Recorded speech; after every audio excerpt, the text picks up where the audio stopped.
أعوذ بالله من الشيطان الرجيم.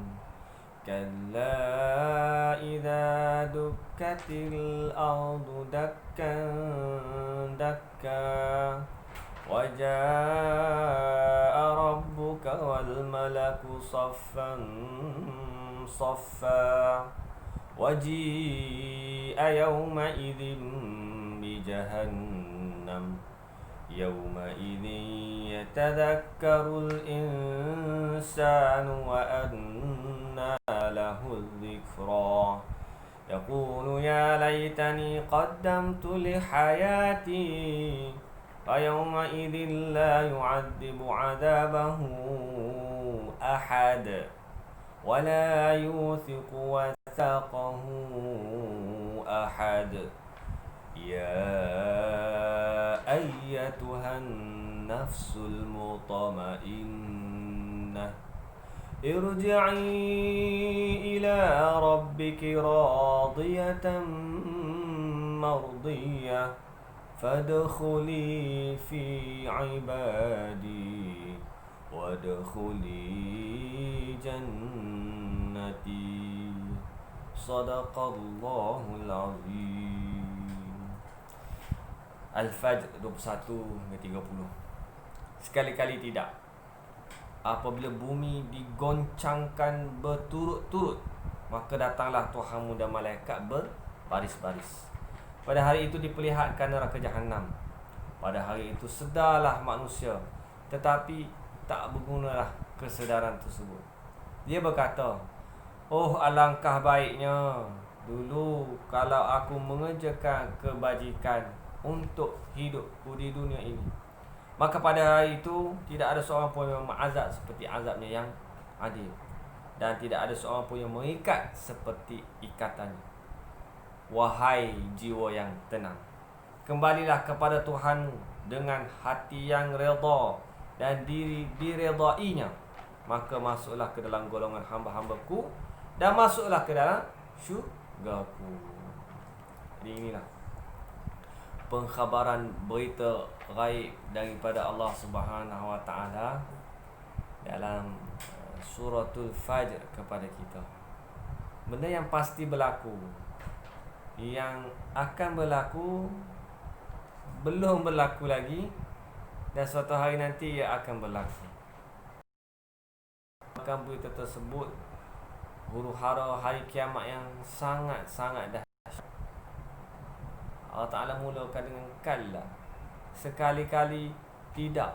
Maksudnya benda ni pasti akan berlaku, dan benda ni adalah perkara yang benar yang akan berlaku suatu hari nanti. Bila? Wallahu a'lam.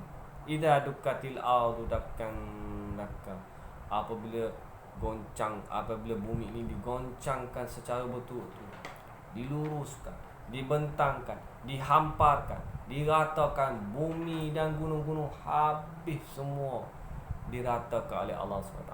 Kita lihat bukit-bukit yang tinggi, bukit bukau yang tinggi dihamparkan seluas-luasnya apabila terjadinya hari kiamat.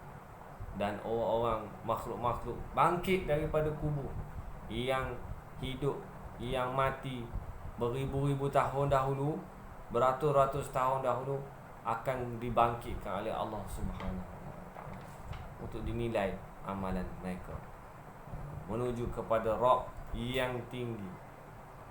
Dan datanglah Tuhan, yakni untuk memutuskan perkara di antara makhluknya. Wajaa Rabbuka, dan datanglah Tuhan, yakni untuk memutuskan perkara di antara para makhluknya. Hal ini terjadi setelah manusia apabila dibangkitkan daripada mahsyar. Dalam satu hadis diceritakan bahawa manusia mencari-cari syafaat dan penolong, pergi jumpa setiap nabi-nabi. Setiap nabi-nabi tersebut menjawab, aku bukan pemilik kalian harapkan. Aku ni tidak boleh buat apa, tak boleh nak bantu. Sampailah setiap rasul ditemui oleh manusia untuk memohon syafaat. Sehingga kan rasul-rasul dari kalangan ulul azmi pun menjawab perkara yang sama. Sampailah permintaan kita tu sampai kepada Nabi Muhammad sallallahu alaihi wasallam. Nabi sallallahu alaihi wasallam pun bersabda, akulah pemiliknya, akulah pemiliknya. Lalu Allah SWT menghadap dan meminta syafaat agar Allah datang untuk memutuskan perkara, dan Allah SWT mengabulkan permintaan Nabi Muhammad sallallahu alaihi wasallam. Dan itulah awal-awal daripada syafaat, bantuan pada hari kiamat. Al-maqam al-mahmud, kedudukan yang mulia, yang terpuji. Kita selalu doa kan lepas azan kan, wa'athul maqam al-mahmud alladhi wa'ata, dan hidupkanlah dia maqam al-mahmud, tempat kedudukan yang tinggi, yang mulia, yang terpuji, seperti yang telah engkau janjikan. Yang ni siapa-siapa yang doa perkara tersebut kepada Nabi SAW, Nabi SAW akan memberi syafaat kepada dia. Di akhirat ni tidak ada syafaat lain, tidak ada bantuan lain. Syafaat, kita mengharapkan syafaat dan bantuan daripada Nabi SAW, recommendation daripada Nabi SAW untuk kita berjaya di akhirat. Siapa yang baik dengan Nabi SAW, Nabi SAW akan recommend, Nabi SAW akan memberi syafaat kepada kita. Macam kat dunia ni lah kan, orang kawan tu nak projek, kawan tu nak masuk sekolah, kawan tu nak ni, kawan tu nak tu. Dia ada kabel, main kabel kan, nak projek ada kabel, baik dengan kawan ni, kawan ni pun tolong gitu. Di akhirat nanti kabel kita adalah Nabi Muhammad SAW. Baik dengan Nabi SAW, selalu selawat kepada Nabi SAW, selalu ikut perintah Nabi SAW, ikut ajaran Nabi SAW. Allah SWT janji akan memberi syafaat Nabi SAW kepada kita. InsyaAllah, mudah-mudahan Allah SWT menggolongkan kita di kalangan orang yang diberi syafaat oleh Nabi SAW. Waji'a yawma idzin bi jahannam, dan pada hari itu diperlihatkan neraka Jahannam. Allah. Imam Muslim meriwayatkan dari Abdullah bin Mas'ud, ia berkata Rasulullah sallallahu alaihi wasallam bersabda, pada hari kiamat neraka Jahannam didatangkan. Ia memiliki 70,000 tali pengekang.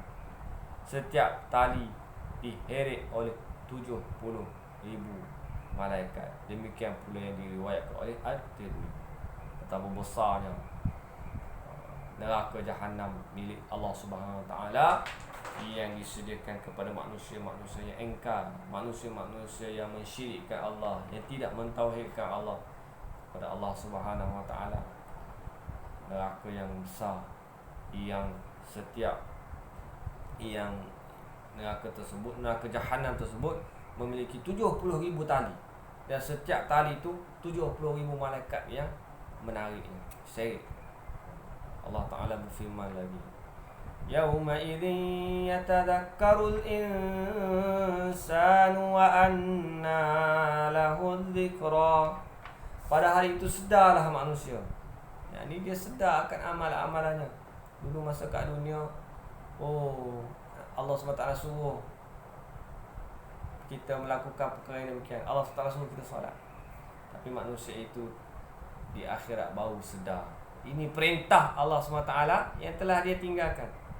Dan apa-apa yang berlalu baginya, baik yang lama maupun yang baru, dia baru teringat amalan-amalannya, amalan-amalan yang dilakukan ketika di dunia itu. Wa anna lahu dzikra, tetapi tidak berguna lagi kesedaran tersebut. Bagaimana mungkin kesedaran tersebut memberi manfaat kepada orang tersebut? Waktu orang kata apa?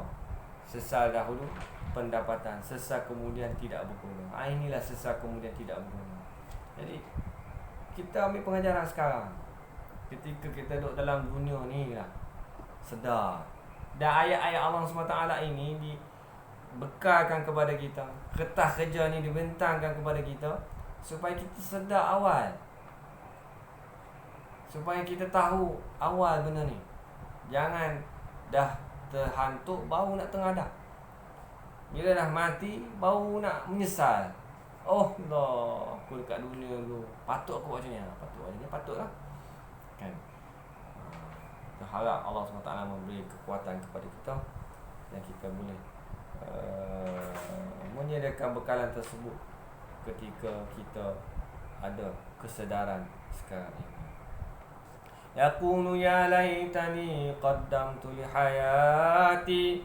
Alangkah baiknya sekiranya dulu aku mengerjakan kebaikan, mengerjakan kebajikan ketika hidupku ini. Baru nak menyesal. Yakni manusia yang menyesal kerana di dunia dia melakukan maksiat kepada Allah SWT. Manusia-manusia sekarang ni bangga dengan maksiat, tunjuk maksiat yang dilakukannya dalam alam maya, dengan berjoget-joget, dengan menari-nari, dengan menunjukkan aurat, dengan melakukan maksiat kepada Allah Taala, bangga dengan maksiat. Tapi apabila di akhirat Allah SWT kata manusia-manusia yang macam ini, ya laitani, mereka mengatakan, oh alangkah baiknya qaddamtu li hayati, aku dulu mengerjakan kebaikan ketika hidupku di dunia dulu. Dan lakukanlah ketaatan kepada Allah SWT. Jangan tangguh. Lebih-lebih lagi perkara-perkara yang penting, solat, puasa, zakat, asas-asas dalam Islam. Lebih-lebih lagi perkara yang melibatkan persoalan akidah, keyakinan kita kepada Allah Subhanahu Wa Taala. Riwayat Imam Ahmad bin Hanbal dari Muhammad bin Abu Amirah, ia termasuk sahabat Rasulullah SAW, berkata, seandainya seorang hamba bersujud, menyungkurkan wajahnya semenjak dilahirkan sampai mati, dia menghabiskan masa tuanya dalam rangka mentaati Allah, nescaya ia tetap berasa hina di hari kiamat. Ia bahkan sangat berharap untuk dikembalikan ke dunia agar boleh menambah pahala dan ganjaran. Hadis riwayat Muslim. Orang yang Allah kan, orang yang daripada kecil sentiasa bersujud kepada Allah Taala. Kalau ada orang macam itulah, memang tak ada orang macam tu. Lahir-lahir itu sujud kepada Allah Taala sampailah mati. Umur tuanya dia habiskan dengan mentaati Allah Subhanahu Taala. Orang macam tu pun akan tetap rasa hina dan rasa nak balik ke dunia sebab nak tambah lagi pahala dan ganjaran. Apa lagi amalan yang lebih baik daripada sujud kepada Allah SWT? Taat kepada perintah Allah SWT sepanjang masa, sejak daripada lahir sampai dia mati, dia terus sujud. Tetapi manusia macam ni pun menyesal. Kita ni macam mana lah, tak tahulah, Allah Alam. Mudah-mudahan Allah SWT mempermudahkan urusan kita. Mudah urusan di dunia, mudah di urusan di akhirat. وَيَوْمَئِذٍ لَا يُعَذِّبُ عَذَابَهُ أَحَدٌ. Pada hari itu tidak ada seorang pun yang mengazab seperti azabnya, yakni kerasnya siksaan Allah Subhanahu Wa Taala terhadap orang-orang yang bermaksiat, dan tidak ada satu pun yang mengikat seperti ikatan-ikatan. وَلَا يُوثِقُ وَثَاقَهُ أَحَدٌ, yakni tidak ada seorang punya ikatan lebih kuat dari ikatan Zabaniyah kepada orang-orang yang kufur terhadap Rabb mereka Azza wa Jalla. Ini semua ditujukan kepada orang yang berdosa dari kalangan hamba-hambanya dan orang yang berbuat saleh. Hindarkanlah diri kita daripada melakukan maksiat. Ketika nak melakukan maksiat, kita ingat ini azab daripada Allah Subhanahu Wa Taala. Janganlah sekali-kali berani dengan azab Allah Subhanahu. Jangan berlaku zalim kepada manusia. Lebih-lebih lagi manusia-manusia yang diberikan kuasanya oleh Allah SWT. Jangan gunakan kuasa yang dia ada untuk menzalimi manusia, untuk menipu manusia, mempermainkan amanah manusia yang Allah SWT bagi kepada kita.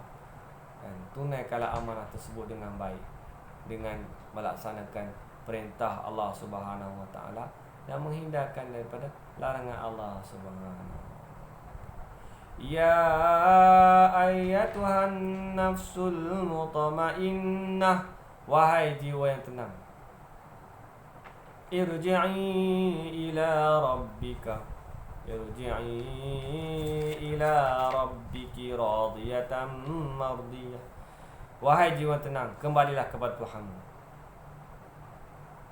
Jiwa yang tenang, yang tetap suci, yang sentiasa melakukan perkara-perkara kebenaran, kembalilah menuju sisi Allah.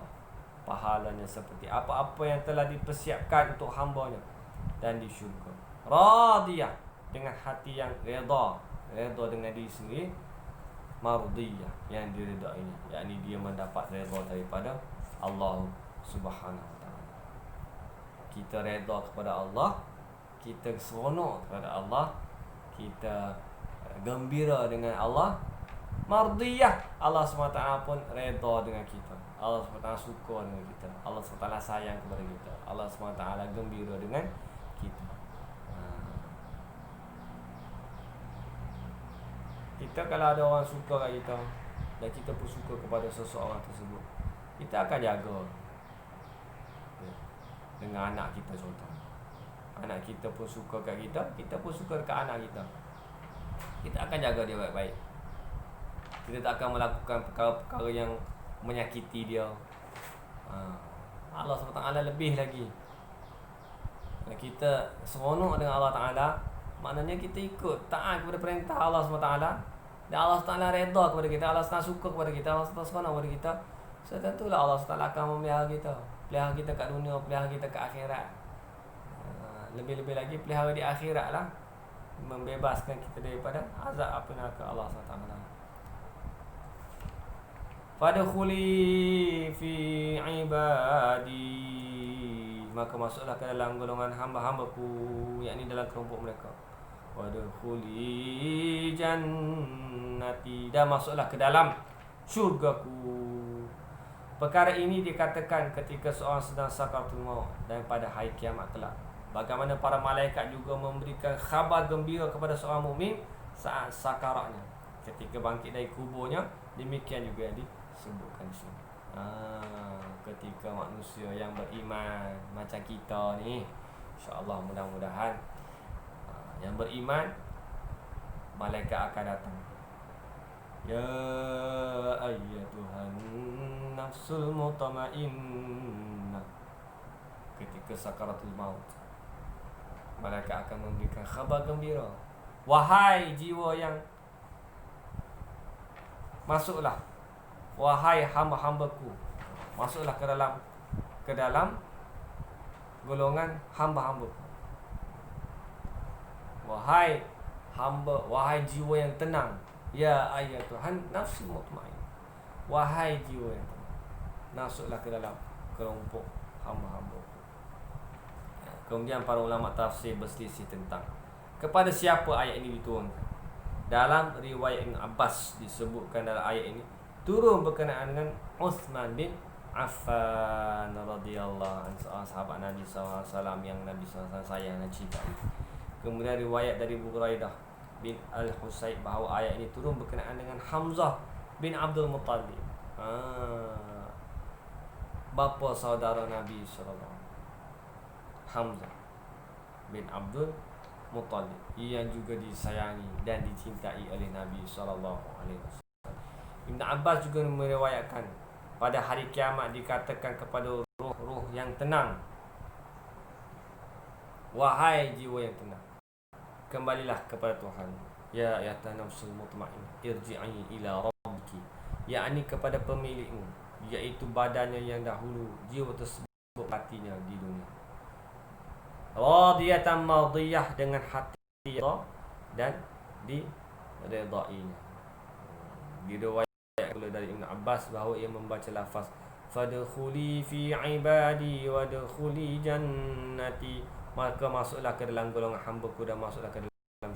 Demikian pula Ikrimah Al-Kalbi pendapat semikian, yang kemudian menjadi pendapat pilihan Jarir, namun ia pendapat yang gharib, yakni asing.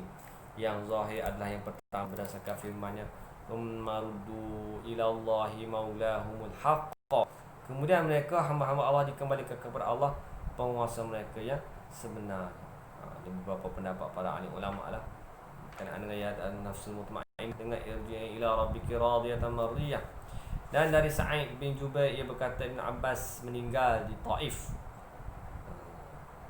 Lalu datang seekor burung yang belum pernah dilihat bentuk ciptaannya.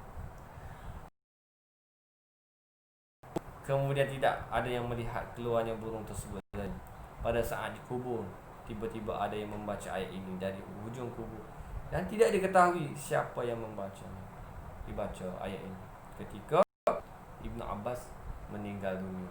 Datanglah seekor burung masuk ke dalam keranda dan tak keluar-keluar. Ya ayyatuhan nafsul mutmainnah. Didengar di hujung kubur tersebut perkataan ini.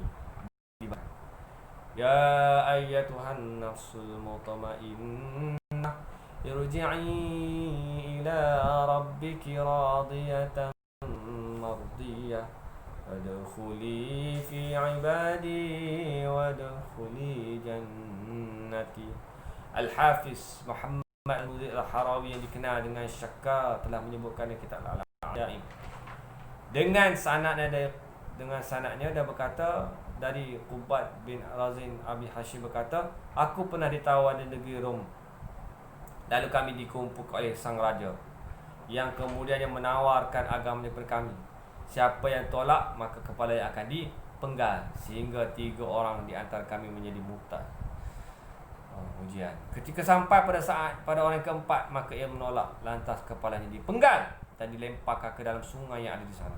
Kepala itu tenggelam dalam air, kemudian muncul lagi sambil tawaf, berputar-putar di permukaan air. Setelah itu memandang kepada 3 orang yang telah murtad, saya berkata, wahai fulan, wahai fulan, wahai fulan. Ia memanggil mereka dengan nama-nama mereka. Allah Ta'ala berfirman dalam kitabnya, ya ayyatuhan nafsul mutmainnah, ini ila rabbiki radiyatan mardiyah, fadkhuli fi ibadi wadkhuli jannati. Wahai jiwa yang tenang, masuklah, kembalilah kepada Tuhanmu dengan redha dan yang diredainya, maka masuklah ke dalam golongan hamba-hambaku dan masuklah ke dalam syurgaku. Setelah itu ia tenggelam ke dalam air, dan hampir-hampir saja orang Nasrani masuk Islam dan tahta raja runtuh. Pada akhirnya ketiga orang tadi yang mulanya murtad telah kembali kepada agama Allah Subhanahu wa taala. Selang beberapa lama lagi datanglah tebusan dari arah Khalifah Abu Ja'far Al-Mansur sehingga kami dibebaskan. Jadi inilah antara beberapa pengajaran yang kita boleh ambil pada surah Al-Fajr yang pasti akan terjadi perkara tersebut. Dan kita orang yang beriman, kita yakin benar-benar tentang janji-janji Allah SWT, tentang istiwa yang bakal berlaku, dan buatlah persiapan, insya-Allah. Mohon pada Allah Ta'ala, moga Allah Ta'ala bagi kekuatan untuk kita buat persiapan kan, dalam dunia sementara ni. Kalau kita tak buat sekarang dekat dunia, buat bila lagi kan? InsyaAllah, mudah-mudahan Allah SWT beri kekuatan kepada kita, insya-Allah.